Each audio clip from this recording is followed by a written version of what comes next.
Hey, everybody, welcome to the Dream Big podcast. It's Bob Goff here, and with my buddy, Mike Foster. Mike, I'm so glad you're here. I'm so glad to get to do this. Hey, Yeah, Bob. we've done this a couple of times, I think, together, and we've gotten into mischief. We've taught failure classes, both Yes. at university and at Pepperdine as Yes. well, at Super the fun law to do school. that. It's Yeah. actually kind of fun. I feel like Absolutely. particularly qualified to talk about screwing up. But I just, what I really liked about doing the one at the law school is that that's all about win-win-win. But most of the rest of our life is spent in the other column, or where it just doesn't turn out like your little, like some things work, but some things didn't. It's usually kind of a little of both. And so I feel like that's one of the things that you've spoken into so many people's lives with, about how to understand more about how to see your life from afar. And it involves like zooming out the big Yes. picture and then zooming in to see, how do I actually feel right now? And then zooming out, because there's some people get like wrapped around the axle in self analysis, like, you know, where am I? How do I feel? Is it too hot? Is it too cold in here? Or people like me will be too zoomed out to just say, like, let's talk about the curve of the earth. So how do you talk to people about that? Like zooming out, zooming in, like, how does that, because I know you coach and counsel so many people. Yeah. I think, the big thing for my own life and probably for the people I'm trying to help is just to normalize the human experience is filled with lots of really wonderful things, but also a lot of pain, a lot of hurt. And I think the key, Bob, is when we do experience pain and hurts and challenges and failures, is that we don't get lost there. I think a lot of times we get stuck there. I think what trauma and pain does is it creates a lot of fog in the system, and it makes it difficult to see sometimes our future or a pathway forward. So I think a lot of what I do, what you do, is like help people to meet people wherever they are in their challenges or pain or their disappointments, and say, yeah, this is true. This is happening. This is real, but we don't have to stay here, and hopefully blow away the fog and turn up the lights a little bit so people can see a way forward. And I love doing that with people. And we have experiences, each of us, everyone listening, and we sometimes take a new experience and try to put it on an old shelf.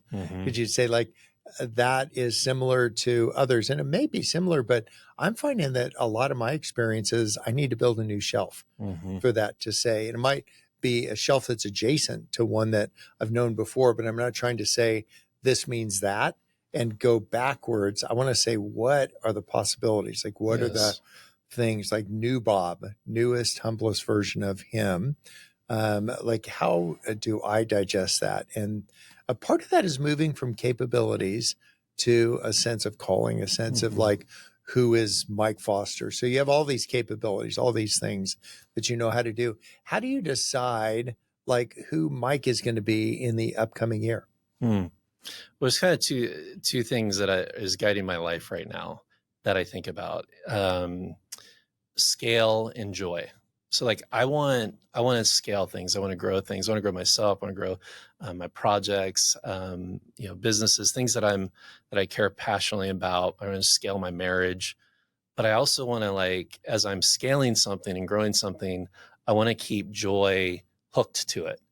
And so if ever like scale and joy get disconnected for me in 24, I got a problem. I guess slow down scale or bring up more joy. I want those two things to be ever present. So I'm going after big dreams and big goals and trying stuff and hopefully leveling up in different areas of my life. But I'm not doing it in a way that creates more suffering or more anxiety or keeps me on this kind of hamster wheel. I got to keep the joy attached to the scale.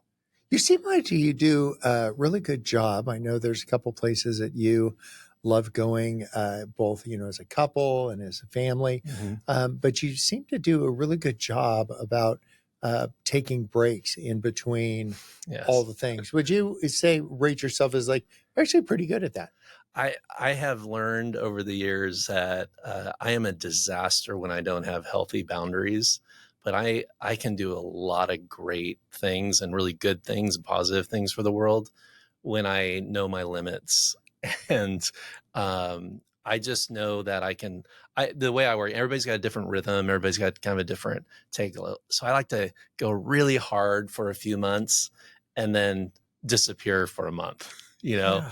or I like to go really, have really full weeks and then just totally disconnect and do something really fun and enjoyable and make no qualms about it. And so I think we have to have that. Again, we don't want to be people who just kind of sit like a bump on a log, or let our stories pass us by or opportunities pass us by. We want to engage them, but we have to have the energy to actually welcome those things into our lives. And so if we're always burnt out, if we're not really replenishing, or not, for me, it's like, I love Hawaii. I love going over there. I make no qualms about it. Like, you'll probably see pictures of me on Instagram all the time over in Hawaii.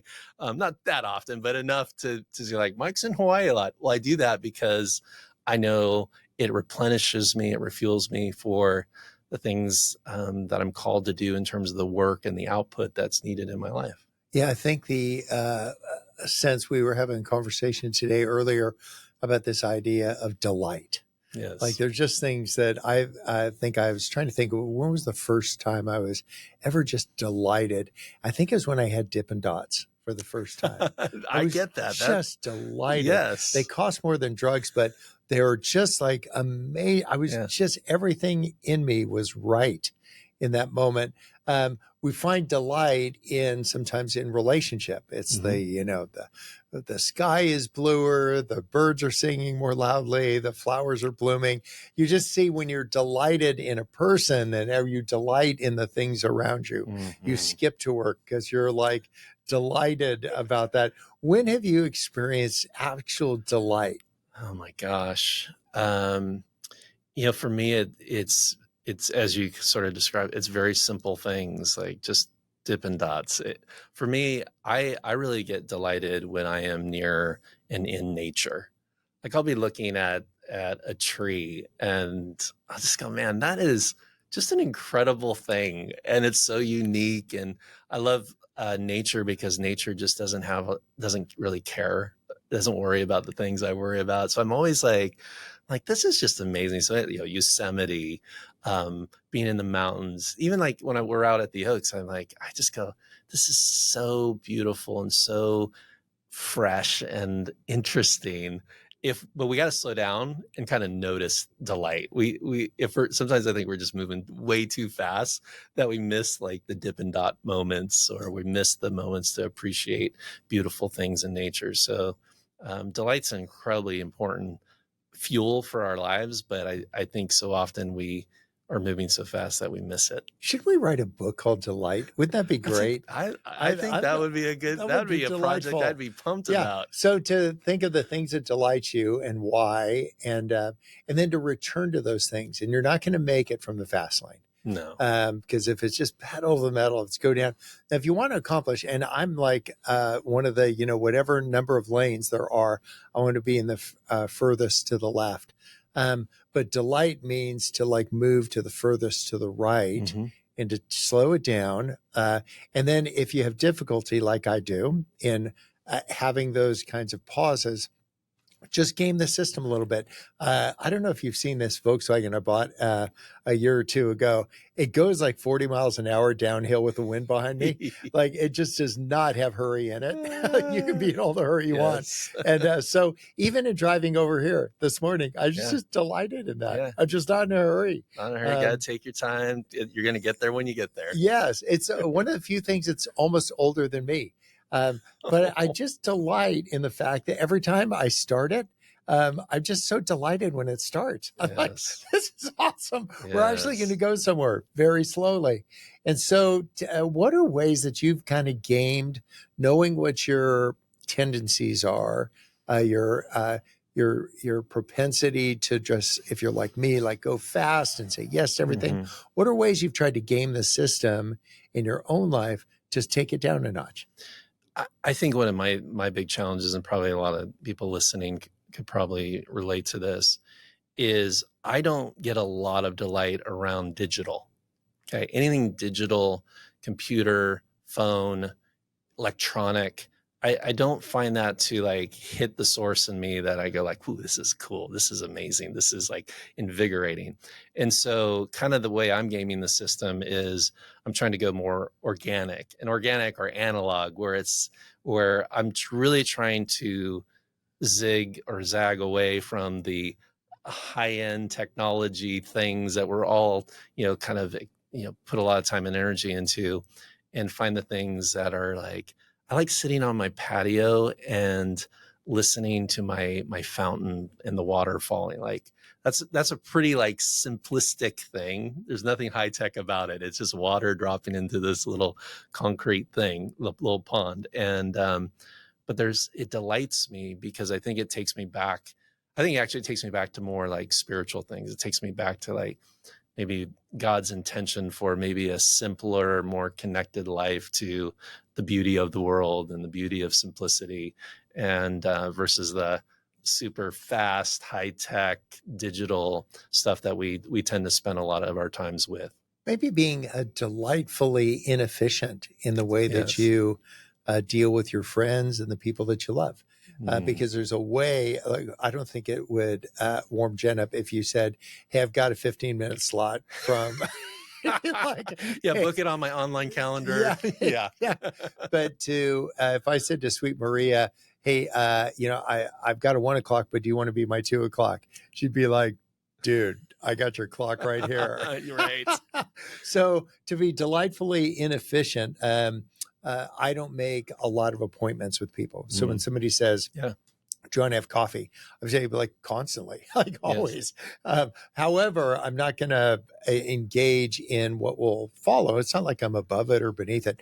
I've gotten beside that idea of saying, I'm going to give people the arc of where I'm going. And if somebody wants to intersect that, on Wednesdays, I might be at Disneyland, and on Tuesday, I'll be here, but skipping all the rest of the logistics around that. I find that anything that has to do with building consensus around something loses my interest in. And again, it's not that it's beneath me. I just find it such a energy joy suck to work out all the logistics. Yes. But say, why don't we just show up if it works out? Like, awesome.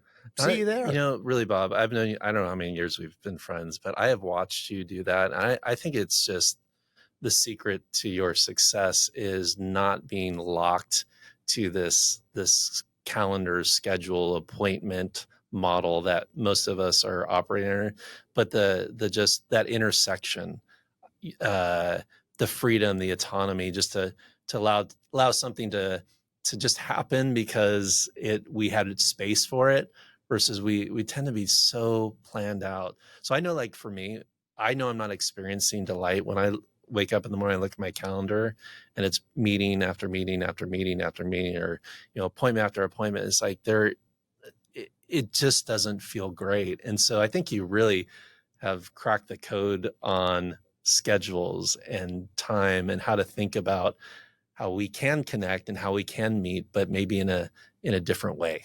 Maybe you can delight in someone's differences with you, that they're very different, yet you can also air gap that to the extent that it becomes a distraction.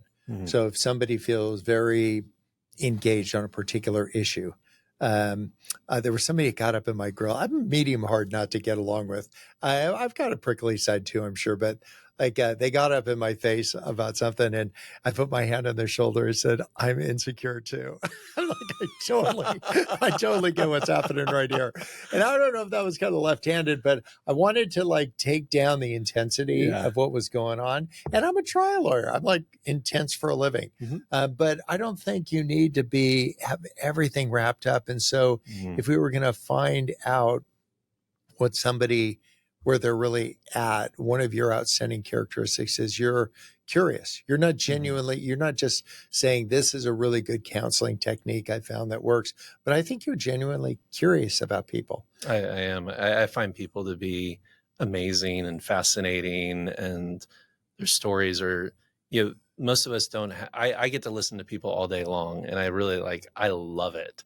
That's my life, is through counseling and coaching people, and people are fascinating, and their ideas and their stories are incredible. But it does require me not to sort of bring this agenda or these final thoughts about who this person is, to like sit in that place where you're more curious and I go, I wonder what's going on there. Yeah. I wonder what's happening there, or what hurt is sort of being expressed in this statement that they're making, or this relationship. And just when we get more curious, number one, people become a lot more interesting, and our conversations, relationships are more interesting. But I think it's a much more graceful way to live with people too.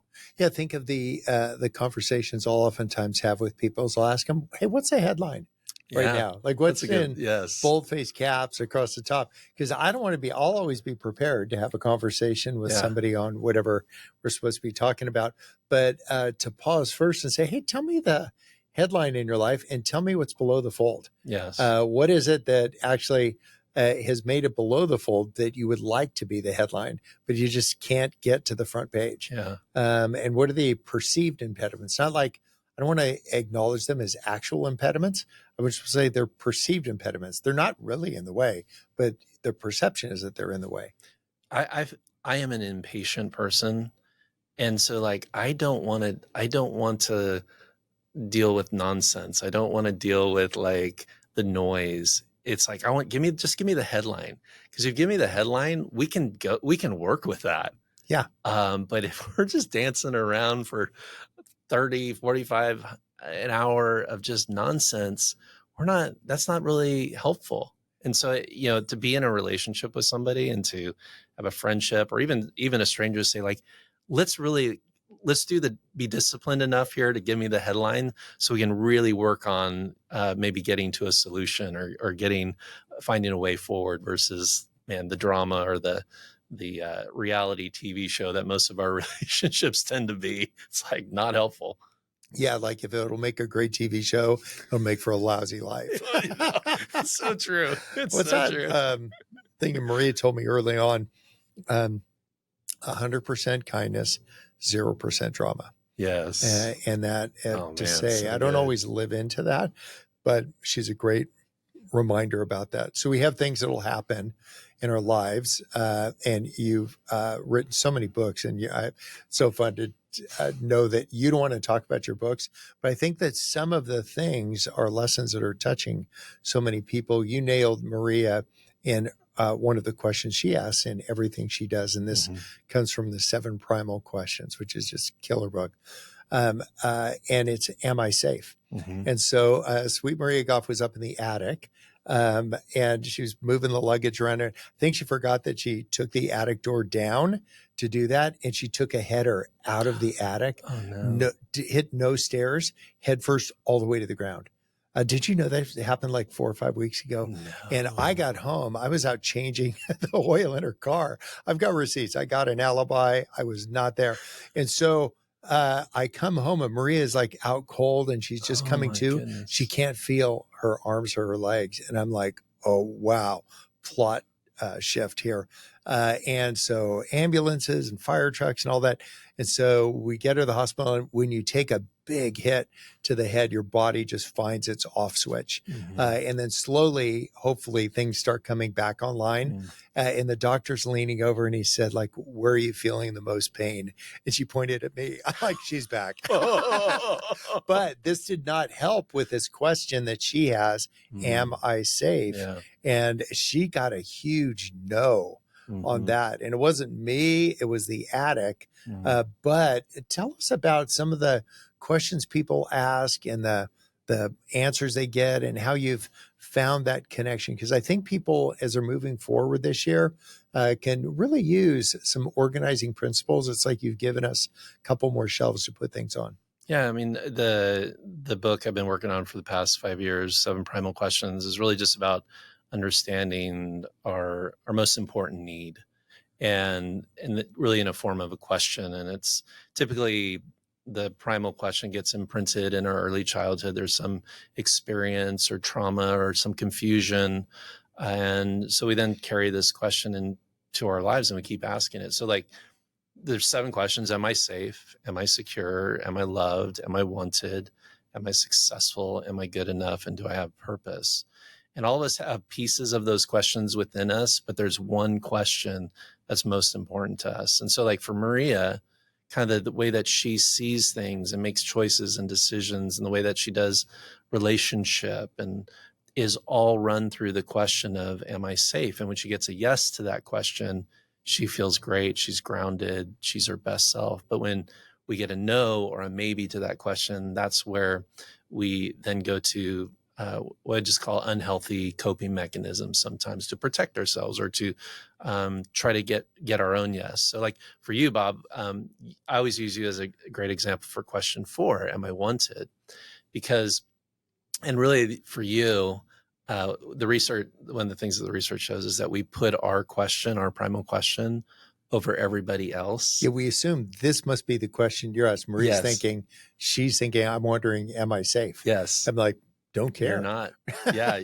You're asking, am I wanted? Yes. And by the way, my primal question is, am I safe? Same as Maria's. That's probably why we get along so well. We understand each other. I got to say this aside.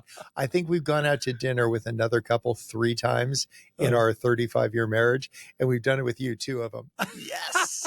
I love that. Because you are safe. Yeah. Right. But that's again, being aware of those needs and the type of people that either make us feel safe or make us feel unsafe. It's like we can't pretend that that need isn't important. And that's what the book is about, is helping you identify that core need, what I would just call your apex emotional need, the most top need, and saying, I'm going to welcome that. I'm going to be aware of its influence in my life, understand like why, it's like, why is that relationship with that person not working? Well, maybe it's because they're answering your primal question with a no or a maybe. And just being aware of it and helping you understand, like, why do you, like for Mike Foster, Mike, why do you have 20 night lights in your house? Well, maybe it's because I don't like the dark and I don't feel safe when things are dark. And so I have lots of night lights. It's really just language to help us understand our inner world. So like for you, Bob, the question of, am I wanted, is a question that you think about, like, and for you, it's like, that's why you're so amazing at including people and being friends with everyone and just creating these spaces where people can gather, like the Oaks or, Disney or wherever you're at, because you want everyone to feel wanted. In fact, our highest emotional need is the thing that we assume everybody else needs.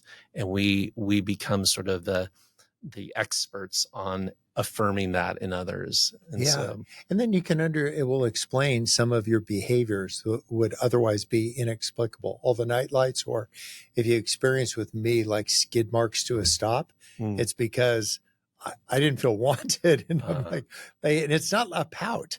It's protection. Yes. Yeah. It could be misinterpreted as a pout, but you're like, no. This is a no to I'm wanted. And so the reason you haven't heard from me in quite a while, I'm not pouting. I'm protecting. That's guarding my heart. And you can say, Proverbs 4:23, above all else, guard your heart, for from it your entire life will flow. That applied to the 7 primal questions is that would explain a lot of my behaviors with friends. And I'm not doing that like fishing for an invitation. It's just that, I just don't want to impose. Yeah. And there's nothing wrong with having the needs that we have, or having like to feel like you're a part and belonging, and that as a very important part in your relationships. That's just a part of who you are, and you want to manage it and you want to be aware of it. And really use it as a tool, because again, the best part about you having that highest emotional need to belong and to be wanted is you do such a fantastic job making everyone else feel wanted and loved. And for me, like my superpower in relationships is helping people feel safe. Yeah. Makes sense. And then as people experience FOMO, like fear of missing out, like I would imagine for you and Sweet Maria, it would be like phobia, like fear of being included. Yes. That's so true. Help me, don't help me. So if you understand what that's connected to, that Maria would be like underneath the table, like, oh, please, oh, please, oh, please. Yeah. No. That's true. So to be sensitive to that, for me to not invite the Vienna Boys Choir over to our home. Right. Won't this, Unannounced. yeah. Well, you guys are in town. You need a Right. place to stay. Stay with Yes. us. Yes. Like that would be so triggering for Sweet Maria. But that's the beauty of this, is like when we understand each other's primal question, we can attune to that. Actually helps not only understand ourselves, but it helps us understand our spouse or our friends or our team members. And we can like get really strategic about, okay, how might this choice of bringing the Vienna Boys Choir impact somebody with the question, am I safe? That may not be the best idea. Or that there's a better way to inform her or get her, what do you need to feel more safe if we have 10 people in the house this weekend? I love you use that word attune. We were talking before we started about a caper getting you into San Quentin with us soon. And we've been teaching this class for years there, and actually not teaching. I'm the student. I'm just up in front as the student. But there's a woman, she's got like perfect pitch. She's this concert violinist. Wow. And I'm jealous of people like that. I know. Yeah, it's just not fair. And so she brought her violin, and there's a guy that's allowed to carry his violin around the yard at St. Quentin. Oh, wow. And he's just learning, but he's got a lot of time on his hands, like 30 to 50. Yes. And so we said, hey, come by the class and bring your violin. And so he came and he got it out and he started playing this song and he was making his way through it. And she got her violin out. They didn't tune to one another. Mm-hmm. She just adjusted her fingers down an eighth of an inch. And within moments, she's doing this beautiful thing with her. She got attuned to him. She didn't say, hey, let's all find where middle C is. She says, I'll just find where your note is and I'll go 3.5 steps up from that and it'll sound awesome. Oh my gosh. And isn't that just a beautiful act of love and connection with somebody, to not just say like, where are you at and how can I attune to that so we can be closer, or we can have a friendship, or we can connect on this musical number that we're doing. Like, I think we need more of that, Bob, to be considerate and thoughtful and ask good questions and understand what's really going underneath the surface. What is your emotional need, and how I might be able to be better or at least a bit more thoughtful around those types of things. And I mean, staying with this metaphor, that idea of courting, not copying. So what made it so beautiful, what Grace did, is she went up a fifth to whatever he was doing. And it just made it sound so much richer and beautiful, rather than playing along to what he was doing. She said, how can I complement that? Yes. How can I do something that feels like a harmony to what you're doing? Although they're different notes we're playing, they just harmonize. And you know, when people do that well in relationships, that idea, John 17, that idea that God would say, you know, my prayers that we would be one, and then we confuse oneness with sameness. And I would say, I want to go full grace on that. I want to say, I want to harmonize with somebody. I don't want to be you and you don't want to be me, but somehow in our friendship, we found ways to harmonize with one another. So what do you say when you have something that is a deferred ambition that you have? You have something that you want to do. Maybe somebody's thinking, I don't think it as much as about New Year's resolutions as I do thinking about a life full of resolve. So what do you do when you have a big ambition that's out there? How do you personally make your way towards that? It just seems like this big, unlikely thing, and it doesn't have to be across an ocean. But how have you made your way? Or do you tend to defer, or do you make steps towards? Yeah, I think, you know, for me, most of my decisions about the things that I want to go after, and I'm probably like you. I'm a hustler. I have some intensity in me, and I really like want to build things and make a dent in the universe.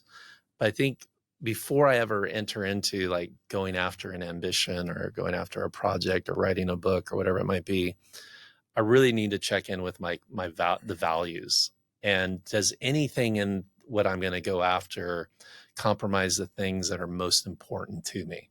So like for me, it's like my marriage is really important to me. I've been married 28 years.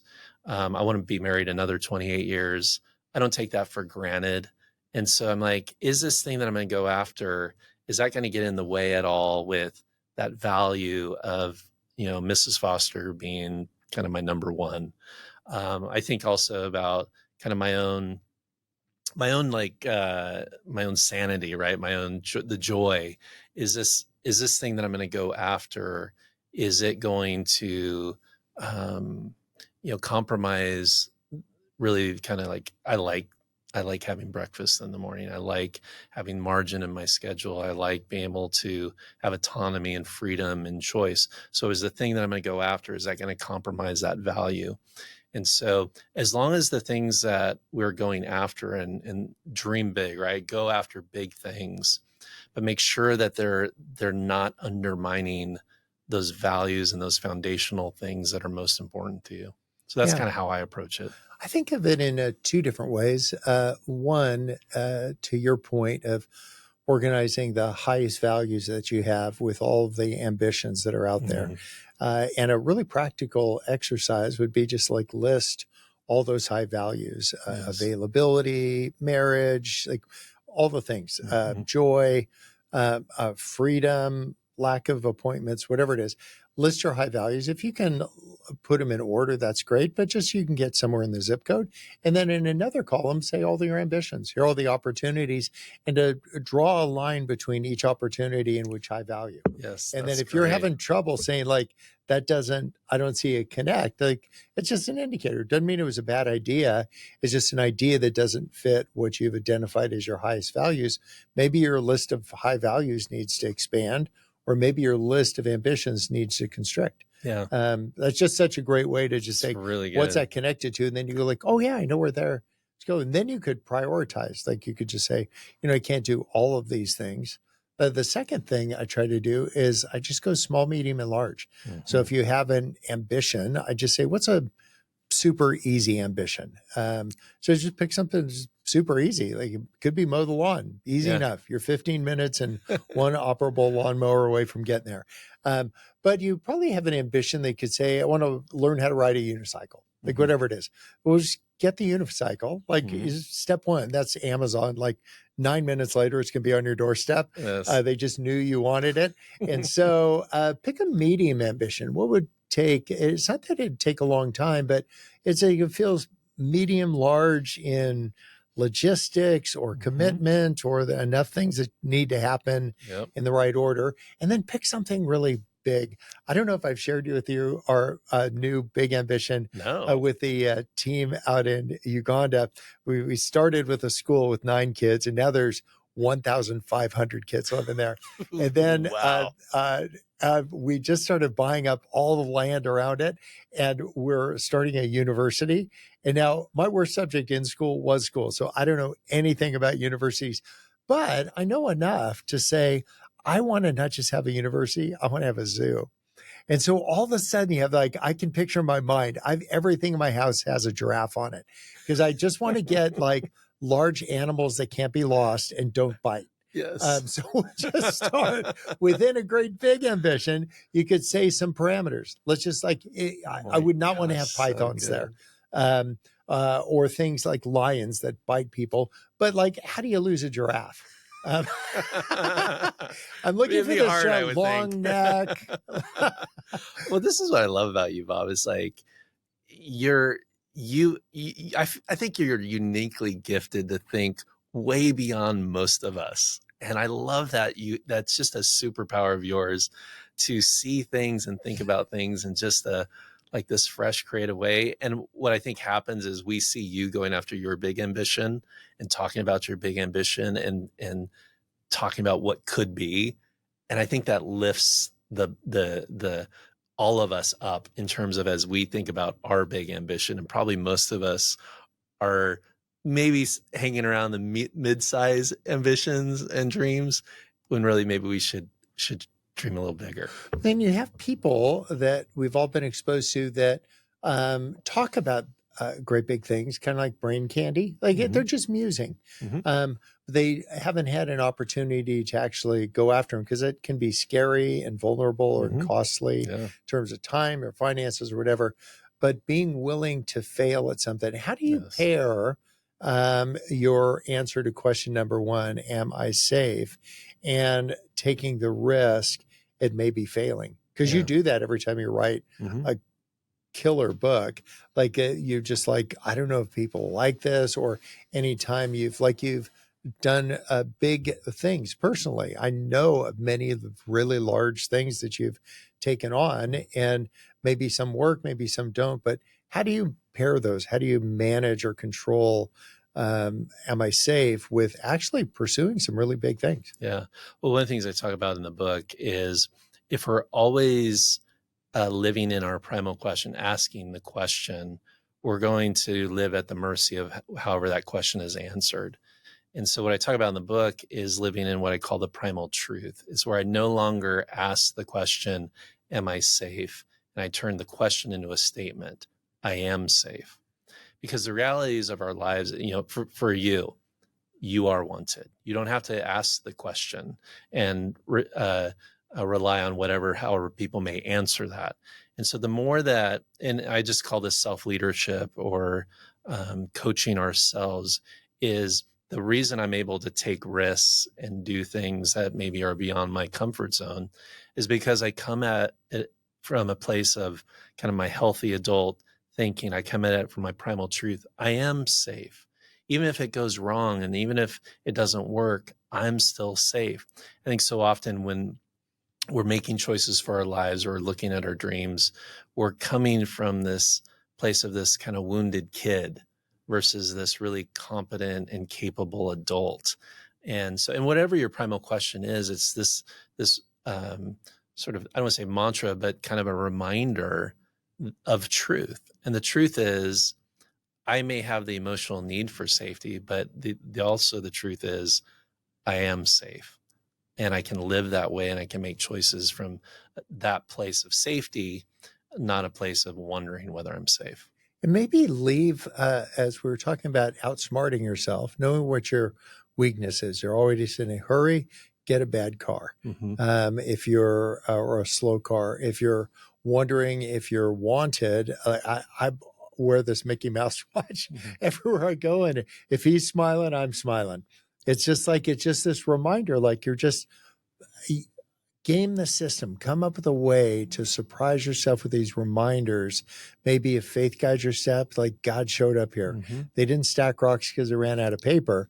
They wanted people to remember this is actually tell your kids Yes. that God showed up. So Yes. keep that kind of end of camp video where you think of the highlight reel of all the times you were safe, all the times that you were wanted. And so it isn't just like looking in the mirror and these positive affirmations, you're wanted, you're wanted, you're wanted, but just think all the times that God has shown up to say, actually, you are wanted. You're weird, but you're wanted. Yes. All your weirdness is wanted.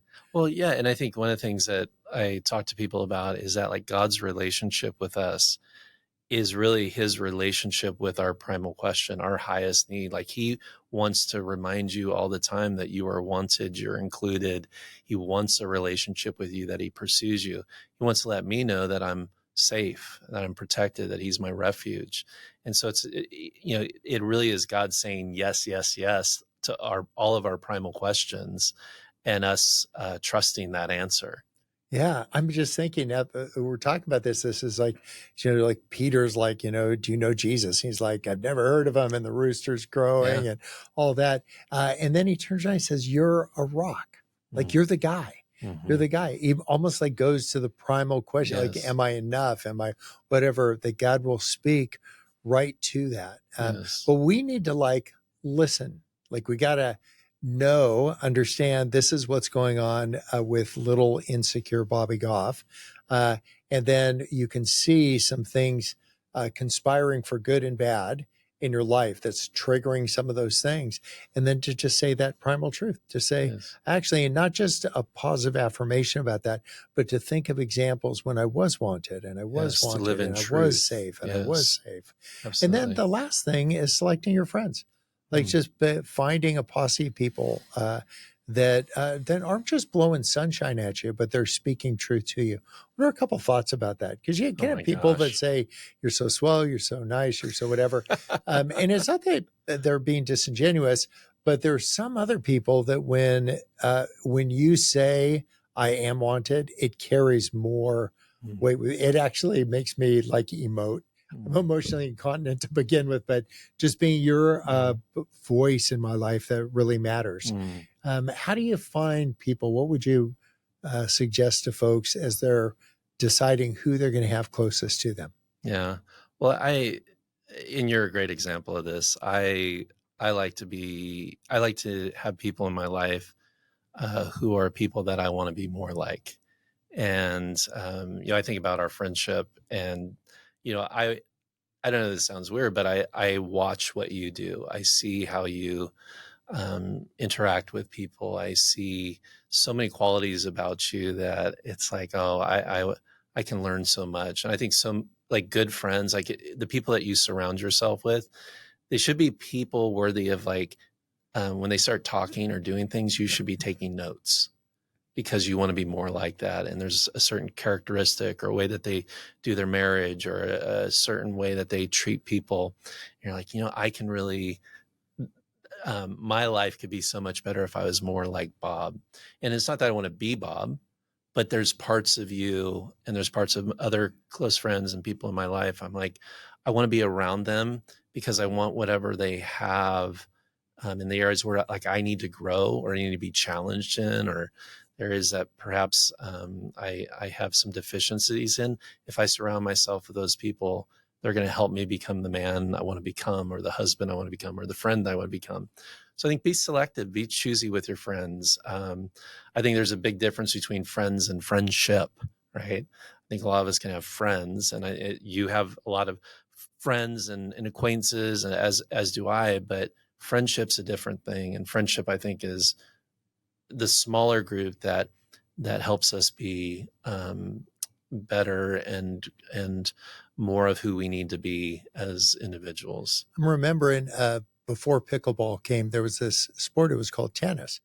And so, yes, that old sport called tennis. I've heard of it, but Stan Smith is like, foiled. Yes. So, when you're playing tennis with somebody, play with somebody who's better than you, and they'll hit the ball low over the net. Yes. If you play with somebody who's worse than you, they'll pop it up.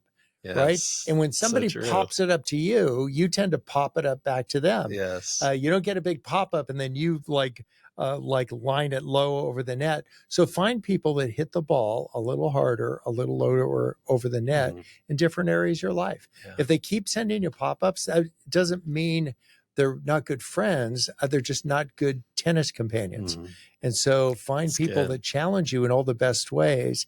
I'm not a big fan of that confrontation. Let me hold you accountable and get in your grill and stuff. I just don't find that's very good advocacy. Yeah. I think there's like a lot of area for manipulation in there. Totally. But if you can find people that celebrate when you hit the ball back low, when you make it, even if it goes a little out of bounds, or just celebrate like, dude, look at that. Who are you? Well, yeah, that's exactly right. It's like being around people help you do better. But you bring up a really great point. Like, I think our relationship, the thing that's very true about you is you answer my primal question with a yes all the time. Like, I know that you always have my back. If something were to like go horribly wrong in my life, I know that you would be there. And I know that you would figure out, I might have to bring like lawyer Bob in for some of my problems. You made my cry. I'm going to make you cry. Yeah, but it's true, Bob. It's like, I think part of the reason why we have people in our lives is because they do affirm the thing that we need. It's like, we could have done this interview on Skype or online, but I'm like, no, I want to come see Bob. I actually I want to hang out with Bob. I want to do this, right? We'll do this, but we'll also, do chit chat in the hallway and just kind of see each other in person. Like and hopefully I can affirm that I want to be with you. You affirm to me that I'm safe and you've got my back. Like, this is just the way friendship should work. And if we can know each other's primal question, again, we've just been talking about the two of ours and Sweet Maria's, but there's the other 5 that if we can discover that what's important to us in a friendship and then also how we can attune to each other's primal questions. It really creates this really beautiful thing, I think. And it gives us a kind of a target to aim for that feels more tangible and more meaningful than saying, this year's I'm going to drop 10 pounds or gain 15 or whatever it is that you might otherwise be aiming for. To say, what I'm going to aim for is to have some really safe relationships. I'm going to take maybe relationships that provided some amount of care for me at one point in time, but I've actually changed and grown beautifully, as have they. And so I'm going to find some additional friendships and explore and just say, like, I don't know, is there something I can learn from you? I talk to people all the time, and they're always surprised when I say this, but I say, I think you just need to upgrade your friends. Because some of us, we've allowed our standards to get too low in terms of who can be a part of our life or speak into our life. Sometimes we just need to upgrade our friends. Yeah. And to be actually kind of curious, I was with grandkid number 2, and they were singing, like, the Frozen song, whatever, Let It Snow or Let It Go or whatever it is. Whatever it is. So it was something she was singing with a lot of gusto. And so I just Googled, like, who was she? And I dropped her a note to say, like, wow, I'm just sitting here with my grandkids. Way to go. Like, you just That's awesome. made our family a little bit better. I try to send out about 10 of those a day to people. It's not because I want to, there's nothing on the other side of the equal sign, but to just find gratitude for people that are making really beautiful contributions. And maybe not the person that's on the front page of today's headlines, but find somebody from a year ago or an old acquaintance of yours, or just that unlikely note to people. It just makes such a huge difference. So upgrading your friends. Why is that important? I love that. I love that. But like, what is the thing that you think about of why do you do that? I think the thing is that there's nothing attached to it. I'm not trying to fanboy or fangirl. I'm not trying to say, and now would you want to hang out? Some or transactional There's just thing. nothing attached to it, but to just see something, call it out for what it is and say, yeah, thanks for releasing something. It doesn't have to be a big shot person or people that everybody knows, to just find somebody that actually matters. I was teasing you about a fellow that showed me the door at Disneyland. And so he's a guy I'm going to reach out to in just the most beautiful way. It'll be really fun. It's like to just explore. It's not like I'm shopping for a new relationship with somebody, but to see people doing beautiful things in the world and to say, I see that. And I'm really grateful that you're doing that. It starts out my day. I don't have quiet times. Like, mine are super loud. It involves all of this. Like, that's how I just express gratefulness to God for this brief period of time we get here. Yeah, I love that. Well, I'm just so glad we get a little bit of time together, Mike. This has been not only fun today, but I just so value you as a friend, a constant and really important voice in not only my life and Sweet Maria's life, but our kids' lives. And that will affect my kids' kids. I love your kids. Yeah, there's something, don't you feel the same way? If you want to do something nice for me, do it for my kids. Yeah, that's so true. Because if I wanted something, I'd have 2 in the garage already. It's really true. But you've been a person that's shown up on, like, all these really important points of decision trees for my kids. And they just speak of you so highly and so well. So I feel like I'm just, I'm so grateful for our friendship, and just to, I feel like if there was a scorecard, I got to really catch up here, and one of the ways I love just anything I can do to give back to the Goff family is always just pure joy. But your kids are amazing kids. And I just and that's another thing. I look at you and I go, I want to be a dad like Bob's a dad. And I can learn a lot from you. So. Well, I love that all together we make one really well-adjusted person.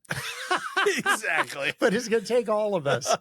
And, well, you guys, you've been listening to the Dream Big podcast. I'm just so glad that you've tuned in. And Mike, if you're wondering about voices that are really influential in my life, Mike is one of them. He doesn't need any help selling books, but any book, 5 Dates, Seven Primal Questions. He's got a scat of books, but find safe voices and then surround yourself with them. And then don't stop there, but become a safe voice. Yeah. Like that's where it gets real. Like it just be one of those safe places. Be Switzerland. Put a bar of chocolate in your pocket and get a bobsled under your arm. Just say this is a safe place. You guys have a great week. We'll tune in next week.